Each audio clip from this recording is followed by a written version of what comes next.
Բարև ձեզ, այսօր զրուցաշարի 26-րդ հաղորդումն է, Թումանյանի անընդգրկուն ստեղծագործությունից ընտրել եմ մի հրաշալի խորիմաստ ստեղծագործություն, պոեմ, որը բոլորիս քաջ հայտնի է, իսկ իմ սերնդակիցները անգիր գիտեին, ինչպես ժողովուրդն է ասում, բերանացի գիտեին ամբողջական պոեմը։ Թմկաբերդի առումը պոեմով շատ բացահայտ, առանց ենթաշերտերը քննելու, մեզ երևում է մեծն գրողի, լորեցու հավատամքը, այն է հաշտ ու խաղաղ մարդկության, բարու և չարի հավերժական այդ պայքարի և նրա գեղագիտական այն նկրտումները, որ ամեն դեպքում մարդը պետք է ամբողջ կյանքում լինի բարի և նրանից հետո միայն մարդու այդ վաստակը բարի անուն է մնում։ Եվ բարոյական այս բարին ու կատարյալը Թումանյանի ստեղծագործության մեջ միասնաբար են հանդես գալիս, ինչպես աստվածաշնչյան բարոյական պատվիրաններում, և բարին արթնացնում և կյանքի է կոչում գեղեցիկը, և այդ ներդաշն միասնությունն էլ տանում է մարդկությանը դեպի կատարելություն։ Պետք է ասեմ, որ առաջին համաշխարհային պատերազմի տարիներին Վալերի Բրիսովի նվիրված բանաստեղծության մեջ ևս այդ մասին է խոսում, որ և թող մի պայքար լինի կյանքի մեջ, թե ով ավելի ուժգին կսիրի, և թող մի մրցում լինի անվերջ բարու, գեղեցկի ու վեհ գործերի։ Թմկաբերդի առումը պոեմը Թումանյանը գրել է 1902 թվականին, Բաստումանի աշուն այդ ժամանակաշրջանում մենք հիշում ենք, որ էպիկական ստեղծագործությունների արարելու ամենաբուրն ժամանակաշրջանն է դա, և տպագրվել է, հրատարակվել է 1905 թվականին։ Թմկաբերդի առում ավանդազրույցը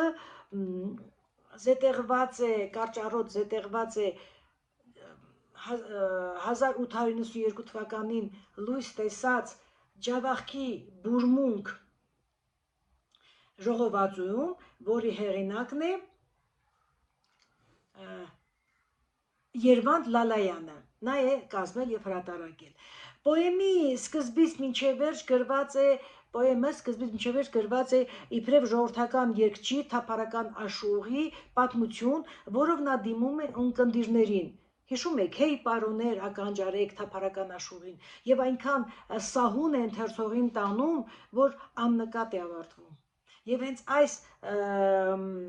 պետք է ասեմ, որ առաջին երկու հրատարակություններում եղել է նաև ենթավերնագիր ներողություն աշուղի զրույցը, և աշուղը մեզ իր խոսքով դիմում է ունկնդիրներին, և նրա ինքն այդ խոսքով հռչակում է ստեղծագործության բովանդակության հիմքը, կյանքի անցողիկության, փառքի ու հարստության, երկրային բոլոր վայելքների ունայնության գաղափարը, ինչպես ժողովողն է մեզ հիշեցնում ունայնություն ունայնությանց, և հաստատում է այն աներկբա ճշմարտությունը, որ մարդու իսկական անմահությունը նրա գործն է, բարի անունը, վաստակը, որ նա թողնում է սերունդներին։ Գործն է անմահ, լավ իմացեք, որ խոսվում է դարեդար, ելնեք նրան, որ իր գործով կապրի անվերջ, անդադար։ Եվ հիշատակում է, որ չառնել է հիշվում, իհարկե նրանց հետո անեծքն է միայն տիրում, և այսպես բարի ու չարի հակադրության մեջ մեկի փառքը, մյուսի անեծքը ծավալվում են միանալով, ծավալվում է գեղարվեստական մամնավորում է ստանում, քաջ հայրենասեր աննկուն Թաթուլի, նրա գեղեցկուհի դավաճան կնոջ և նենգ ու դաժան շահի պատմության մեջ։ Մեկն անմահանում է իր գեղեցիկ անձնազոհ գործով, մյուսներն իրենց կատարած չարիքով։ Քաջ Թաթուլի համար հայրենիքի պաշտպանությունն ու կնոջ սերը անբաժան են, ընդելուզված են եւ միաձուլված են եւ նրա շունչն ու հոգին հենց գեղեցկուհի կինն է, նրա սրտին տիրելու միակ միջոցը հենց նորից կարող է ընկճել միայն հերոսին, նորից կինը, որը կարող է, ասենք, դավաճանել։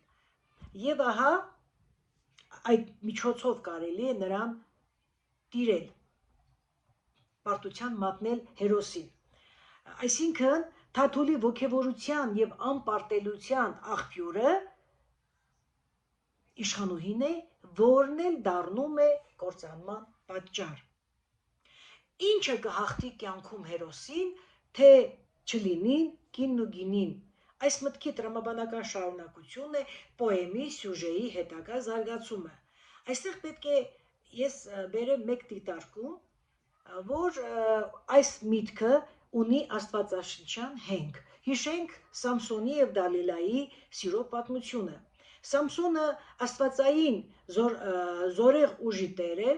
եւ այլազգիները ցանկանում են նրան պարտության մատնել, միջոցը գտնվում է գեղեցկուհի Դալիլան։ Սամսոնը սիրահարվում է Դալիլային եւ Դալիլան լսելով այլազգիների խոսքը անցնում է իր դավաճանական գործին։ Ահա այդ մասին ես կարդամ հենց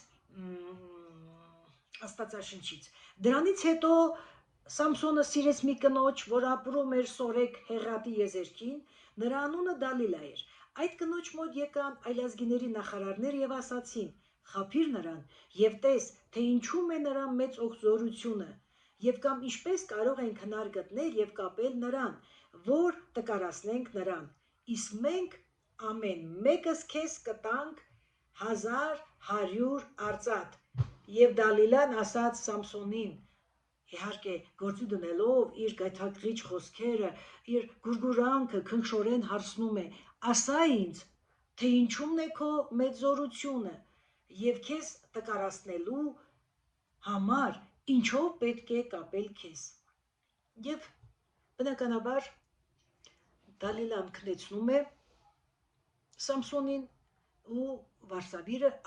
ածիլում է նրա 7 կիսակները, որտեղ որ ամփոփված էր այդ աստվածային զորեղ ուժը։ Եվ նա ասա ես կարդացի դատավորներ 16 գլխի 4 խոսքից մինչև 19 խոսքը։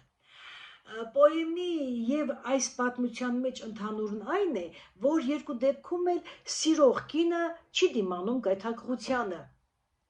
փառքի գայթակղությանը 1100 արծաթով դավաճանում է ամուսնուն։ Իշխանուհին եւս լինելով արտաքուստ գեղեցկուհի չկարողացավ պահպանել ներքուստ իր գեղեցկությունը եւ մարդկային էությունը, եւ նա գայթակղվում է շահի ուղարկած աշուղի խոստումներից, գլուխ է բարձրացնում կնոջական թուլությունը, արթնանում են փառասիրական տենչերը, անհուն փառքն ու մեծությունը, անհուն գանձերը, փառքը անսահման, եւ նա փաստորեն վաճառում է ամենաբարձրն ու թանկը իր սերը, իր սիրասուն ամուսնուն եւ բնականաբար վստահությունը։ Այստեղ պետք է ասեմ, որ դավաճանում է նրա միտքը, որտեղ միտքը պղտորվում է, իսկ գիտենք, որ միտքը ամենափխրուն, ամենախոցելի հատվածն է մարդ արարածու մեջ։ Նրա երերուն միտքը այսպես տատանվում է, այստեղ կա երկվություն, մի կողմից դավաճան գործի ամոթը խորին, մյուս կողմից արքայական փառք ու մեծություն, եւ հաղթում է վերջինս փառասերկինը շլանում է թագի եւ իշխանության գայթակղիչ խոստումներից, չարի ձեռքն է մատնում սիրող ամուսնուն, Բերդն ու նրա պաշտպաններին։ Եվ այստեղ կրկին մենք համոզվում ենք աստվածաշնչյան հետևյալ իմաստությանը, Տիմոթեոս առաջին գլխի 6-10 խոսքը, բոլոր չարիքների արմատը փողասիրությունն է, որին ձգտելով մոլորվեցին հավատից և իրենք իրենց գցեցին բազում ցավերի մեջ։ Հիմա գրավված է բերդը և ինչպես գեղեցիկ նկարագրվում է ցավին անտարբեր, դավին անտեղյակ, պաշտպանները չկան, պարտված է աննկուն Թաթուլը և շատ մոտ է արքայական մեծությունը, բայց տվայտում է թագուհու հոգին, նա խղճի խայտ է զգում, կարծեք թե արդեն հասել է իր ցանկացածին, բայց այստեղ վրդովմունք կա, անհանգիստ է իր հոգին, քաոսն է տիրում իր հոգում, բայց ինչպես մենք տեսնում ենք, այս հանգույցը նաև խանգարում է շահին, շահը ևս խաղաղված չէ, նա նայում է անտերգահույքին և մտքովն անցնում է աշխարհի բանը։ Նայում է շահը անտերգահույքին, մտքովն անցնում է աշխարհի բանը, աշխարհում հաստատ չկա ոչ մի բան, ու մի հավատա երբեք ոչ մեկին, ոչ բախտի, փառքի, ոչ մեծ հաղթության, ոչ սիրած կնկա տված բաժակին։ Գիտեք, դավաճանին պատժում է այն մարդը, ում համար կատարել է նա այդ իր ստոր նենգ արարքը։ Դավաճանից խորշում է հենց այն ազնվորությունը, ով դրդել է նրան այդ քայլին։ Եվ այժմ շահը դառնությամբ հարցնում է տիրուհուն. պատասխան տուր ինձ, մատնիչ Սևաչյա, միթե Թաթուլը քաջ չէր ու սիրուն։ Իհարկե, պատասխանը կարծեք թե ինչ որտեղ գոհացնում է ընթերցողին, կարծեք թե այդ պատասխանով իշխանուհին դույզնիչ ուզում է մեղմացնի իր հոգու տվայտանքը, այո, քաջ էր ու սիրուն և երբեք կնոջ մատնությամբ Թաթուլը չէր գրավել բերդը, չէր հասել հաղթության։ Այստեղ շատ հետաքրքիր մեկ խոսք կա Աստվածաշնչից, Եսայի 40:6-7 խոսքը. իմացիր, ամեն մարմին նման է խոտի, և մարդու ամբողջ փառքը նման է խոտածաղկի, խոտը չորանում է, նրա ծաղիկը թափվում։ Մենք ինչպես տեսնում ենք այստեղ այլաբանորեն, այո, ծաղիկ իշխանուհին արդեն նա չորանում թափվում է, այսինքն նրա հոգին, որ տվայտում է, հոգին այլևս մեռած է նրա, իսկ մենք գիտենք մարմինը ընդամենը միայն հոգու ժամանակավոր կացարանն է։ Այստեղ նորից մի հռոմեացիների խոսքը, քանի որ մարմնավոր խորհուրդը մահ է, իսկ հոգևոր խորհուրդը կյանք ու խաղաղություն, իսկ մարմին, ասացինք, հոգու ժամանակավոր կացարանն է, իշխանու հոգին քաոսային վիճակում է, տվայտում է նրա հոգին, տանջվում է։ Եվ այսպես փաստորեն, այո, նրա այդ ծաղիկը թափվել և չորացել է։ Եվ նորից գալիս է աշուղը, նորից հավաստում է այն ճշմարտությունը, որ միայն մարդու գործն է միշտ անմահ, որ խոսվում է դարեդար։ Եվ հենց այս հետաքրքիր պոեմը իր